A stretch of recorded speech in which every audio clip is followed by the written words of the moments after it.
जिससे जागे बीज वही दिव्यवाणी। सारी सृष्टि जिससे जागी बीज वही दिव्यवाणी। कहते हैं सब ज्ञानी, कहते हैं सब ज्ञानी, सत्य सनातन शाश्वत पावन प्रणव की गुंजन। एक है बस वही जो है अनंत और अनादि, अनादि। सारी सृष्टि जिससे जागी बीज वही दिव्यवाणी। नि सा सा सा नि सा गा सा सा सा नि सा गा मा मा गा गा मा पा नि नि मा पा नि सा सा सा नि सा गा सा नि सा सा सा नि पा नि नि पा मा पा गा मा गा मा मा गा मा गा।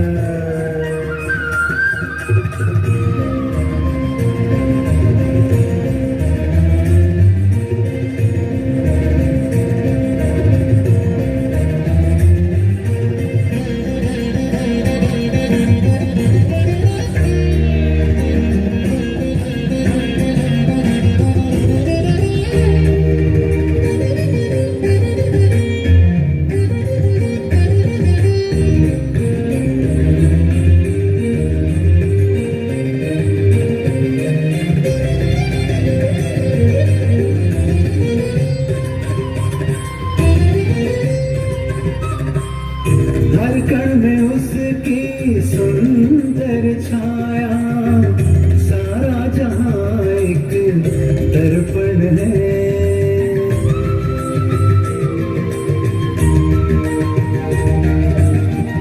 हर नाद में बस वो ही समाया, हर गीत की वो सरगम है। तेज वो सूरज का, चांद वो अंबर का, तेज वो सूरज का, चांद वो अंबर का।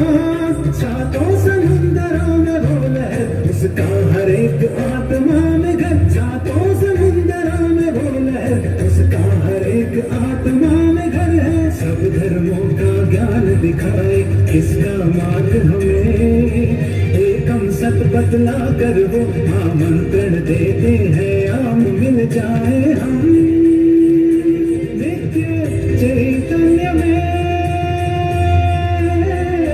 नित्य चैतन्य में।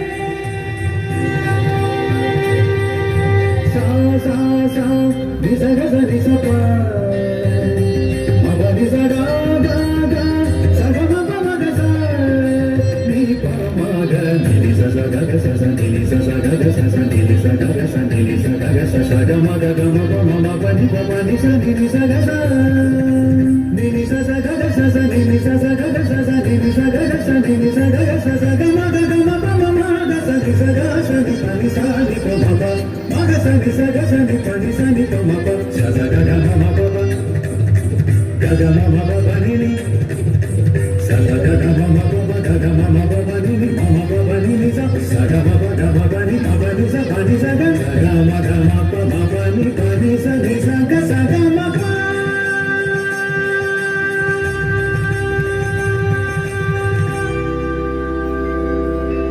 सारी सृष्टि जिससे जागे बीज वही दिव्यवाणी।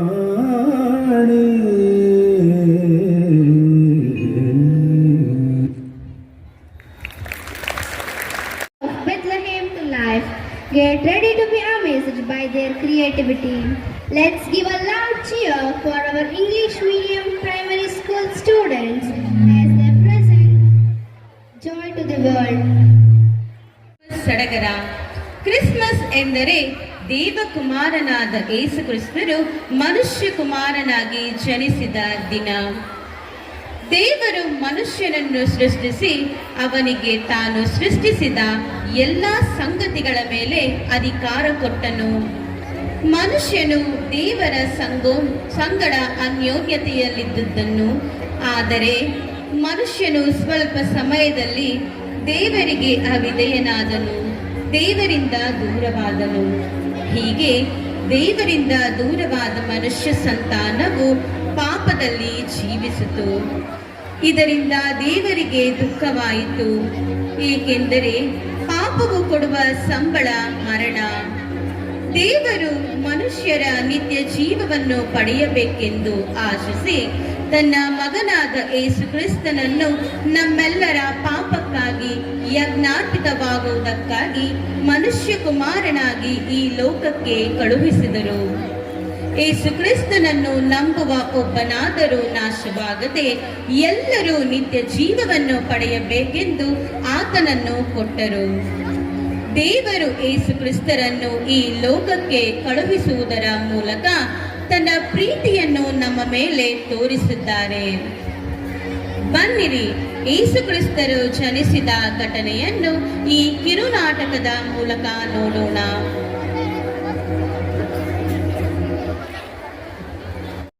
ಗಲಿಲೇಯ ಸೀಮೆಯ ನಜರೇತ್ ಎಂಬ ಊರಿಗೆ ಒಬ್ಬ ಕನ್ಯೆಯ ಬಳಿಗೆ ಕಳುಹಿಸಿದರು. ಆ ಕನ್ಯೆಯ ಹೆಸರು ಮರಿಯಳು. ಆಕೆಯು ದಾವೀದನ ಮನೆತನದ ಜೋಸೇಫನೆಂಬ ಪುರುಷನಿಗೆ ನಿಶ್ಚಿತಾರ್ಥವಾಗಿದ್ದಳು.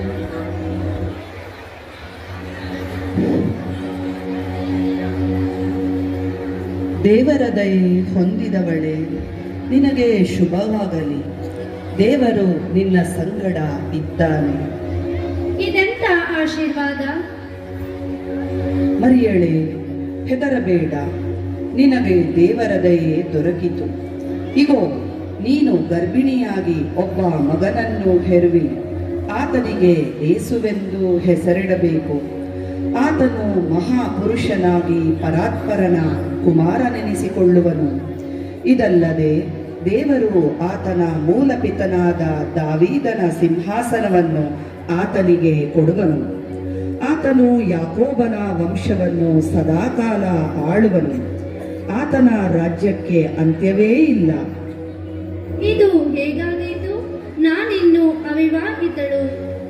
ನಿನ್ನ ಮೇಲೆ ಪವಿತ್ರಾತ್ಮ ಬರುವುದು.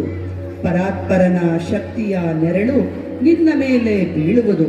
ಆದುದರಿಂದ ಹುಟ್ಟುವ ಆ ಪವಿತ್ರ ಶಿಶು ದೇವರ ಮಗ ನೆನೆಸಿಕೊಳ್ಳುವುದು. ದೇವರಿಂದ ಬರುವ ಯಾವ ಮಾತಾದರೂ ನಿಷ್ಫಲವಾಗುವುದಿಲ್ಲ. ಇಗೋ, ನಾನು ಕರ್ತನ ದಾಸಿ, ನಿನ್ನ ಮಾತಿನಂತೆ ನನಗಾಗಲಿ.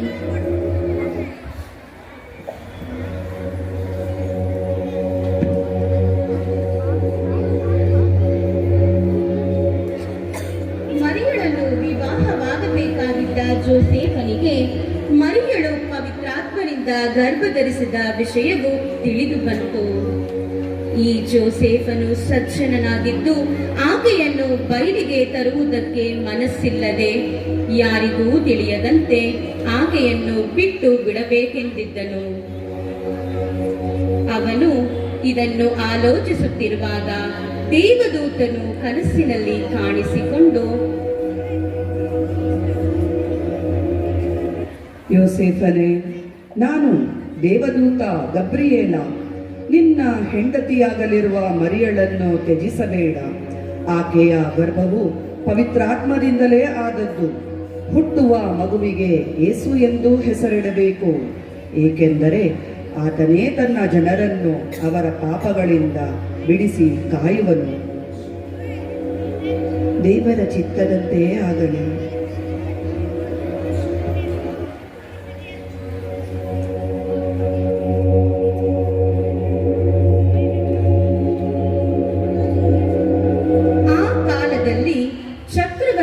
ಔಗುಸ್ತನು ತನ್ನ ಸಾಮ್ರಾಜ್ಯದಲ್ಲಿ ಜನಗಣತಿಯಾಗಬೇಕೆಂದು ಆಜ್ಞೆ ಹೊರಡಿಸಿದನು.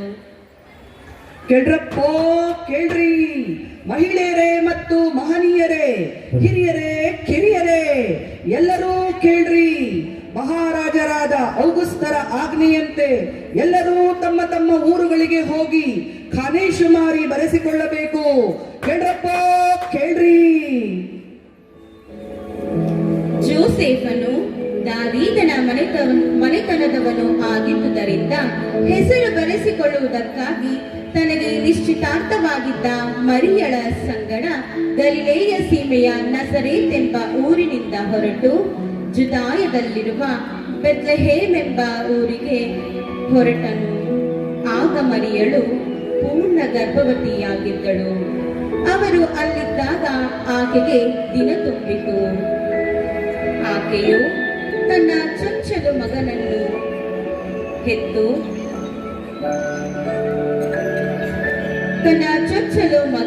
ಹೆತ್ತು ಬಟ್ಟೆಯಲ್ಲಿ ಸುತ್ತಿ ಛತ್ರದಲ್ಲಿ ಅವರಿಗೆ ಸ್ಥಳವಿಲ್ಲದ ಕಾರಣ ಮಗುವನ್ನು ಗೋದಲಿಯಲ್ಲಿ ಮಲಗಿಸಿದಳು.